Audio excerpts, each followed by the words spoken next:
बदनाम सारे आम जी झूठो कर है सोनुआ के बदनाम सारे आम जी चलिया झलका बहै और जवन के करली नाम सारे आम जी चलिया झलका बहै और जवन के करली नाम सारे आम जी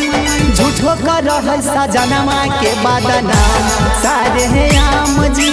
झूठो कर है प्रिंसवा के बदनाम सारे आम जी।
है नीतीशवा के बदनाम सारे आम जी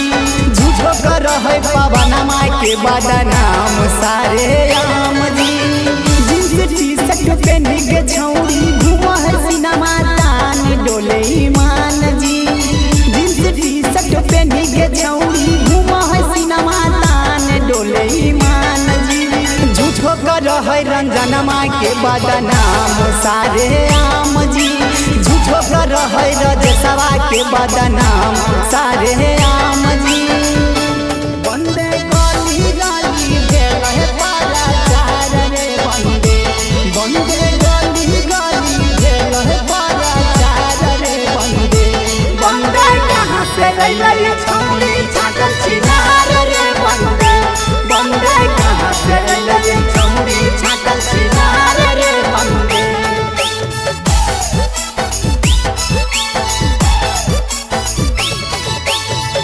देखले नहीं कटह सुबह शाम छौरी बैमान जी बिना एकरा देखले नहीं कटह सुबह शाम छौरी बैमान जी झूठो कर है मनीषवा के बदनाम सारे आम जी झूठो कर है विकासवा के बदनाम सारे आम जी रंजित रोशन पे लुटब है अपन सामान खुले आम जी रंजित रोशन पे लुटब है अपन सामान खुले आम जी झूठो कर है दीपका के बदनाम सारे आम जी झूठो कर है रंजनमा के बदनाम सारे आम जी।